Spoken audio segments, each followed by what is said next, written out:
Bismillahirrahmanirrahim. Assalamu alaikum dear students. My name is Mrs. Adeela Majid, SS Math, Divisional Public School and College, Sahiwal. Dear students, our topic of the day is Associative Law of Union and Intersection, which is related to your exercise 1.4 question number 2, 3 and 4. Dear students, according to our topic, my message of the day is where there is unity, there is always victory. Dear students, our religion Islam stands for the unity and brotherhood of mankind. Unity is strength and division is weakness. So always give importance to unity. Dear students, before starting our topic, there are some important points that you need to recall. Dear students, you already learn about union of two sets. The definition is the union of two sets A and B is a set consisting of all the elements of A and all the elements of B or in both but no element is repeated. Dear students, दो sets का union लेते हुए हम दोनों sets के तमाम elements को लेते हैं, लेकिन जो एलिमेंट दोनों सेट्स के पास कॉमन होगा उसे हम रिपीट नहीं करेंगे, वो सिर्फ एक बार लिखा जाएगा. डियर स्टूडेंट्स, आप सब जानते हो सेट्स के एलिमेंट्स का डिस्टिंक्ट होना लाजमी है.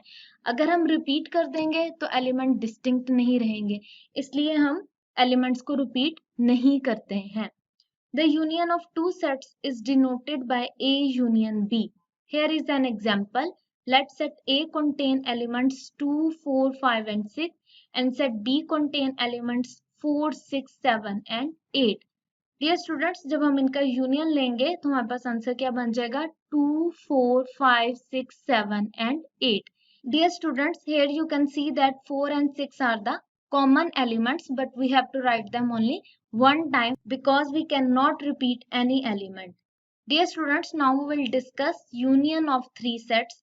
To find the union of three sets, follow these steps. Step number 1, find the union of any two sets. Step number 2, find the union of remaining third set with the resultant set already found.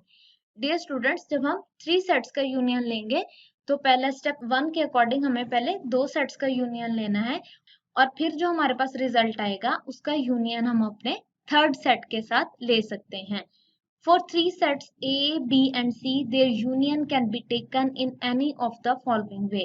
There are two ways to find the union. First way है आप अपने पहले दो sets का union ले लो, उनका जो answer है उसका यूनियन आप अपने थर्ड सेट के साथ ले लो, या फिर आप पहले सेकेंड और थर्ड सेट का यूनियन पहले ले लो और उसका जो आंसर आएगा उसका यूनियन आप अपने पहले सेट के साथ ले सकते हैं. Now we will discuss an example. Let set A contain elements 2, 4, 5 and 6 and set B contain elements 4, 6, 7 and 8 and set C contain elements 2, 4, 8 and 9.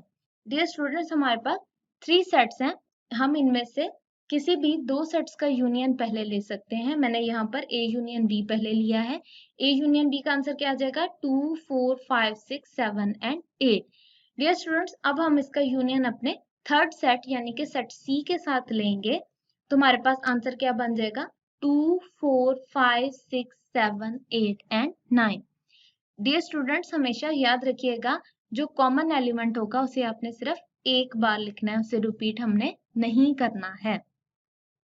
Now we will discuss our main topic, which is associative property with respect to union.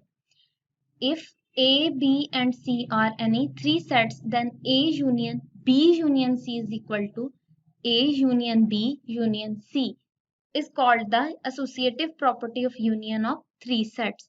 Dear students, now we will discuss our exercise 1.4 question number 2.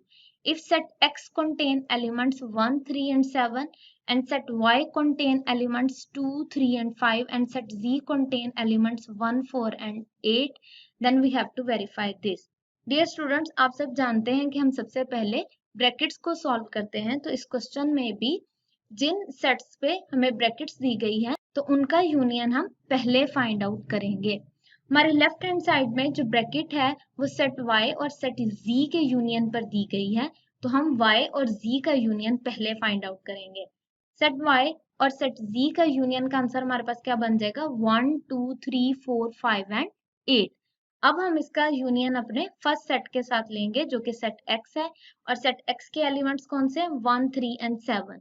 जब आप इन दोनों sets का union लोगे तो क्या बन जाएगा? 1, 2, 3, 4, 5, 7 and 8।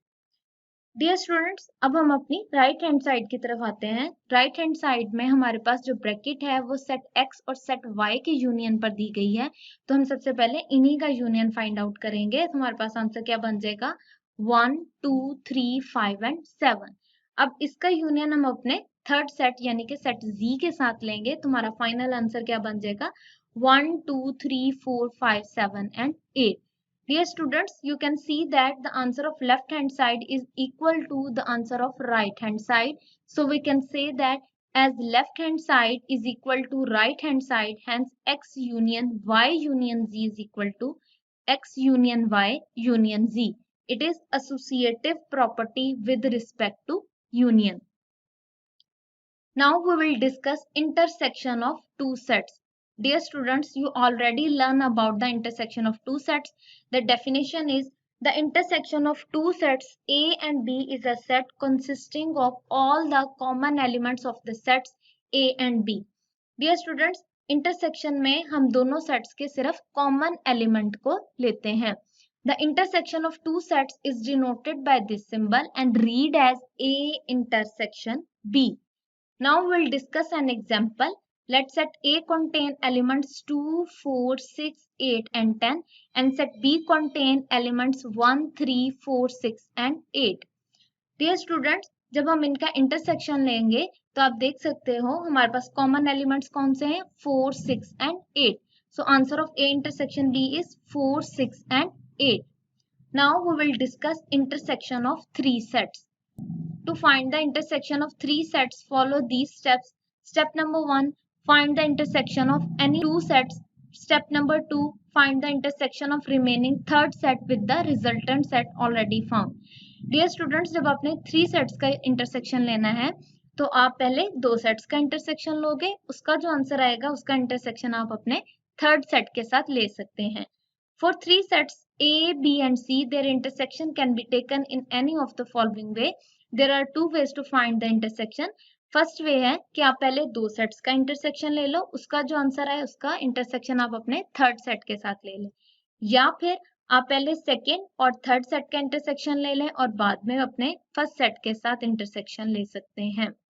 Now we will discuss an example. Let set A contain elements 1, 2, 3, 4 and 5 and set B contain elements 2, 4, 6, 8 and 10. And set C contain elements 2, 3, 5, 7 and 9. Dear students, हम किसी भी दो सेट्स का इंटरसेक्शन पहले ले सकते हैं. मैंने यहाँ पर A इंटरसेक्शन B पहले लिया हुआ है, तो A इंटरसेक्शन B में हमारे पास कॉमन एलिमेंट्स कौन से आ रहे हैं? 2 और 4. अब इसका इंटरसेक्शन हम अपने थर्ड सेट यानी कि सेट C के साथ ले सकते हैं. Dear students, you can see that there is only one element common between them, which is 2. So answer of our intersection is 2. Now we will discuss associative property with respect to intersection. If A, B and C are any three sets, then A intersection B intersection C is equal to A intersection B intersection C is called the associative property of intersection of three sets. Dear students, याद रखिएगा associative property हमेशा three sets पर ही apply की जा सकती है. Now we'll discuss our exercise 1.4 question number 3 first part. If S contain elements -2, -1, 0 and 1 and set T contain elements -4, -1, 1 and 3 and set U contain elements 0, +-1, +-2. Dear students, हमारे पास +-1 का मतलब है हमारे पास -1 भी है और +1 भी है. इसी तरह +-2 का क्या मतलब है? हमारे पास -2 भी है और +2 भी है. तो हम इसको किस तरह लिख सकते हैं? -2, -1, 0, 1 and 2. डियर स्टूडेंट्स, याद रखिएगा नेगेटिव नंबर्स हमेशा 0 से पहले लिखे जाते हैं और पॉजिटिव नंबर्स हमेशा बाद में लिखे जाते हैं. Then we have to verify this. Dear students, यहाँ पर भी हम सबसे पहले अपनी ब्रैकेट्स को ही सॉल्व करेंगे. तो हमारी जो लेफ्ट हैंड साइड है उसमें ब्रैकेट हमारे पास सेट टी और सेट यू के इंटरसेक्शन पर दी गई है. जब हम इंटरसेक्शन लेंगे तो हमारे पास कॉमन एलिमेंट कौन सा है, -1 और 1।